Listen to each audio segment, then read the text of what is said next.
Hey, just bought this Chevy S10. It's a 2002 and it's got 120,000 on it.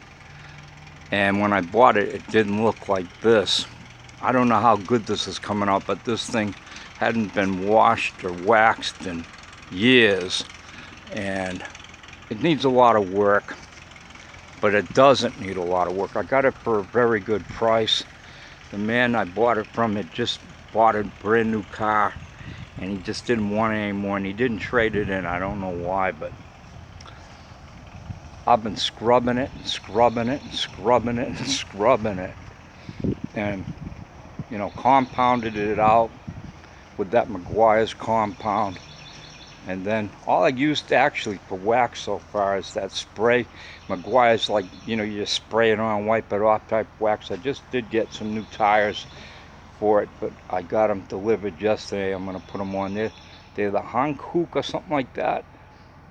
They got a white wall on them. I think they're going to look better. I was going to get the Goodyear replaced, you know, the same Goodyear tires, and I went on Walmart there. I got them from Walmart online, and they got bad reviews. But the Hankook tires actually had very good reviews, and they were only a little bit, cost a little bit more. So hey, I'm going with the one that's got the good reviews, you know. The Hankook Optimo. And this is what maybe this will give you an idea of the paint. I don't know if it's showing up or not, but I haven't, you know, I compounded and waxed these doors, but if you can see, there's no shine to that at all. But the doors, you know, well, you can see the difference. And these have actually been washed with soap and water and you know, rubbed out to where I will compound them in a while. The interior, of course, took lots of scrubbing, and I mean a lot of scrubbing, but she came out really clean. The seat belt, I took that and cleaned it. You know how they get all greasy from you pulling them with your hand constantly. It looks almost, it's not new, but it looks very good. The back, it's not my hat, that's my wife's. So, you know, I really like it. The dash is messed up. I glued it back down and it's got cracks in it. And that air vent that's in the middle for the defrost, I replaced it, and it's going to need new speakers.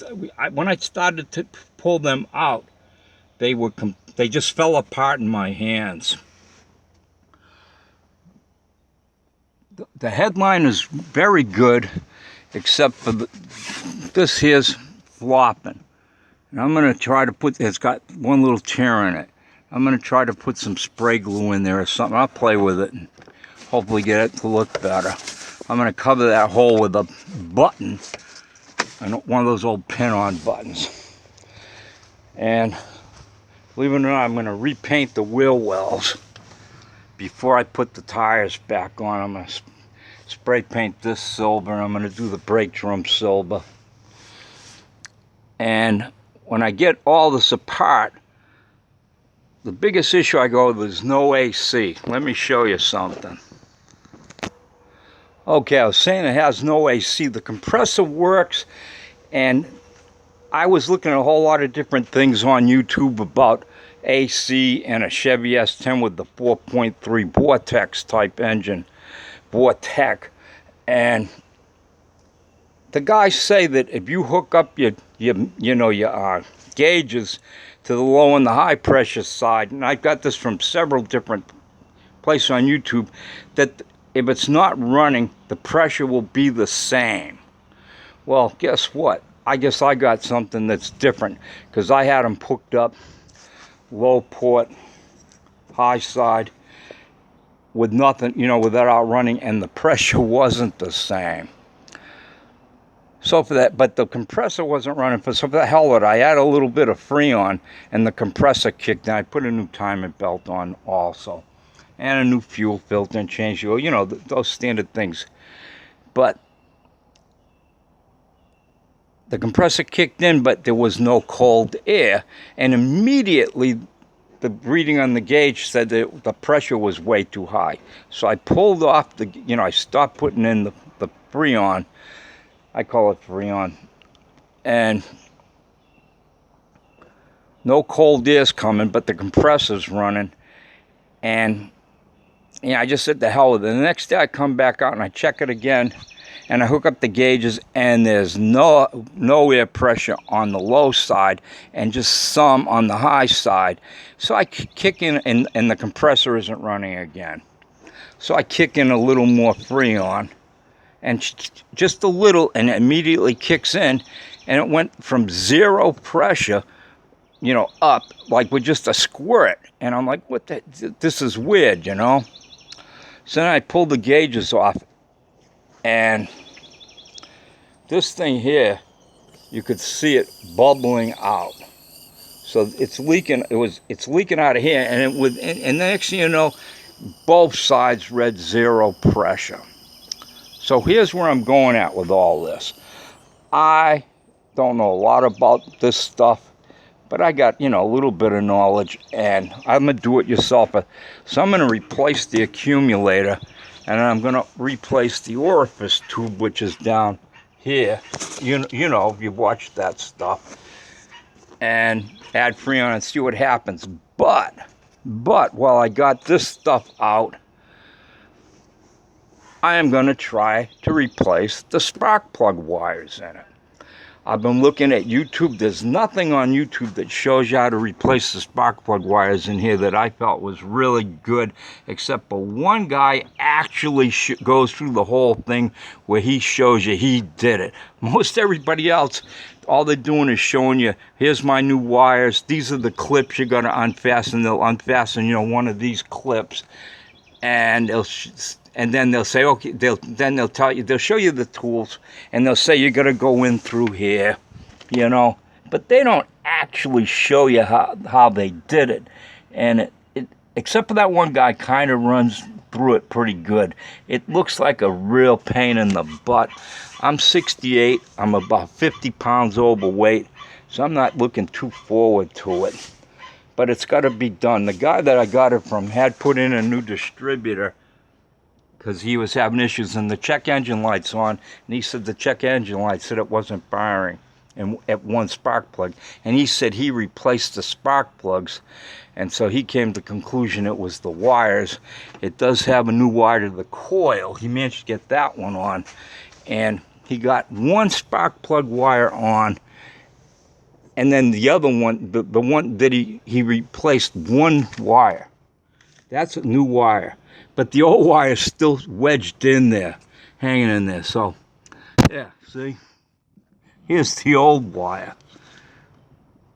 So the old wire is still hanging in there. And he managed to replace that one in the coil wire. But I'm going to go through it. I flushed the brake fluid yesterday. And that's something I never have done in the past, but they say you should because of moisture. So I think I'm going to get a lot of use out of it when I've driven it. I've been driving it around, and the motor sounds great. And we've taken it, for a good 50-mile trip and back, just driving around. And that's about it. I just wished I had done a true before and after with it. This one here, you can see that, like this here, see, I don't know if it's coming out right, but this is warped from the sun.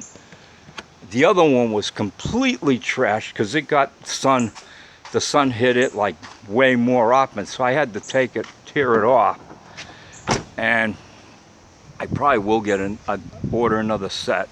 I got speaker things coming in. I did order a new one of those little backups, and I was thinking about these, and I said to hell with it because I don't want to pull this out. It's not, it's just, I'm just being a little bit goofy with it, just because it does look pretty good. I was going to put new little, splash pads or pans or mud flaps, whatever you're going to call it, on it. I looked at the price of them, and I'm cheap. So what I'm doing is this. I've been squirting these things down with that, you know, that stuff. That's the stuff I'm using, dollar store stuff. Hey, it's leaking out, that's valuable. But that stuff, it actually works okay if you're not in a rush and you just let it soak in. And if you don't believe me, that's what I did with these. And these are original. See, GM. They were so bad, they look terrible. Matter of fact, this thing here, I had to put a heavy weight on it because it had been bent over. Up there where your gas pedal is, it had gotten bent over. And you can see it still doesn't lay flat. And it was really bad. I might pull it out and put some weight back on, try to flatten it down. But that stuff works if you can spray it and spray it and spray it and let it sit for a few days. It will bring it back. And the dashboard, like I said, the dashboard is pretty rough shape.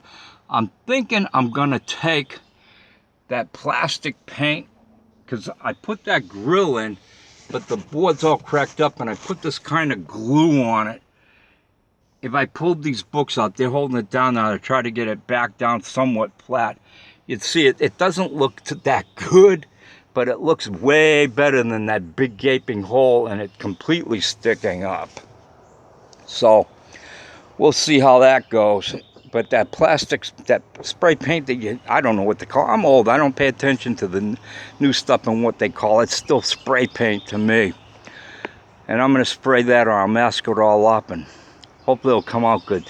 The grill, or the vent that I put in there, unfortunately I spray painted it, and I hope that there isn't a issue with one paint and the other paint causing it to blister or whatever. But that's where I'm at, and maybe I'll do a video of the spark plugs wires going in. Like I says, I think it might be easier to put them in when I got this out. And I'll probably, you know, pull this tank out and push this over the side. You know, it can't hurt for running the wires down on this side. This side here, you know, of course you take this air horn deal off. And no matter what, it's not going to be easy. But people do it, so I figure if they can do it, I'm sure going to try. Because I don't think this is, you know, the wires aren't original, 120,000. It's 18 years old. I guess it isn't going to hurt it. Everybody have a great day, you know, and this is great. You know, this is what I've been doing with this so-called lockdown. Me and my wife, actually, we've been going out and driving around. Nobody's ever, where I live, they're not really, haven't been enforcing it. And we, you know, we don't know a single person that has it or has had it. Of all my kids, one of my kids knows a person that had it that lives in New York. So I don't know what to say about that whole thing, but it's something I guess you don't want to mess with. Everybody take care.